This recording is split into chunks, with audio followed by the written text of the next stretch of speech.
ज्या प्रकारे मनसे अध्यक्ष राज ठाकरे यांनी मनसेच्या पाडव्या मेळाव्यात भाषण केलं आणि एक राजकीय भूमिका समोर ठेवली, ती म्हणजे नरेंद्र मोदी यांच्या नेतृत्वाला बिनशर्त पाठिंबा द्यायची। आणि या राजकीय भूमिकेनंतर आपण बघतोय सोशल मीडियावर वेगवेगळ्या प्रतिक्रिया येत आहेत, विरोधक यावर टीका करतात, ट्रोलिंग सुद्धा काही ठिकाणी होतंय। आणि या सगळ्यावर बोलण्यासाठी जी राजकीय भूमिका राज ठाकरे यांनी मांडलेली आहे, यावर बोलण्यासाठी आपल्यासोबत मनसे नेते प्रकाश महाजन आहेत। तुम्ही त्या दिवशी मेळाव्याच्या आधी म्हटला होतात की मी भाषण झाल्यानंतर म्हणजे हा मेळावा झाल्यानंतर प्रतिक्रिया देईल। आता तुमची प्रतिक्रिया काय? कारण एक प्रकारे कार्यकर्ते संभ्रमात होते, आता राजकीय भूमिका मांडल्यानंतर सुद्धा काही कार्यकर्ते अजूनही त्यांना स्पष्टता काही गोष्टींमध्ये येत नाहीये। सुरुवातीला एकतर ही भूमिका आणि त्यानंतर विरोधकांची होणारी टीका आणि सोशल मीडियावर होणारं ट्रोलिंग।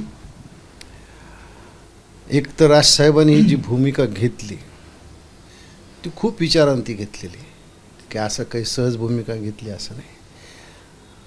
कार्यकर्त्यांना त्यांची भूमिका समजायला थोडा वेळ लागेल, पण कार्यकर्ते निश्चित समजतील।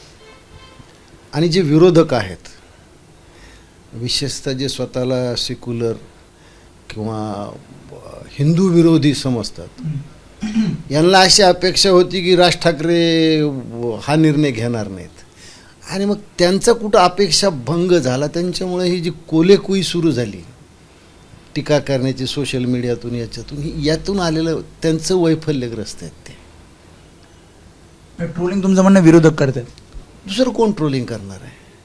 ज्यांना असं वाटत होतं की राज ठाकरेंनी हिंदुत्वाच्या प्रश्नावर महायुतीसोबत जाऊ नये, राज ठाकरे तुमच्या दृष्टीने जर एवढे गौण आहेत तर मग राज ठाकरे कुठे गेले तर तुम्हाला फरक का पडतो? का ट्रोल करताय तुम्ही? तुम्हाला माहिती राज ठाकरेचं महत्त्व काय, म्हणून तुमच्या ते पोटात दुखते की राज ठाकरे हिंदुत्वाच्या बाजूवर मोदी साहेबांच्या मागे कशी उभा राहील। कार्यकर्ते आधी सुद्धा संभ्रमात होते मेळाव्याच्या आधी की नेमकी भूमिका काय मांडणार, लोकसभेला नेमकं काय करायचं, आणि आता राज ठाकरेंनी राजकीय भूमिका मांडल्यानंतर सुद्धा संभ्रमात आहेत। नाही, कार्यकर्ता तसा संभ्रमात वगैरे काही नाही आहे।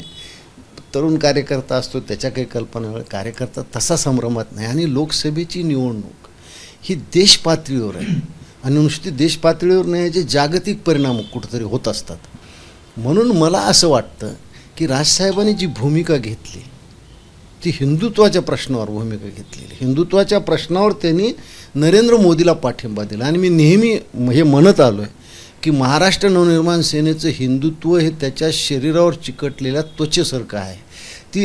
ती त्वचा आणि शरीर जसं वेगळं होऊ शकत नाही, तसं आमचं हिंदुत्व वेगळं होऊ शकत नाही। आणि हा विचार करून राजसाहेबाला काय माहीत नव्हतं का आपल्यावर कशा पद्धतीनं टीका होणार आहे। एबीपी माझा, उघडा डोळे बघा नीट।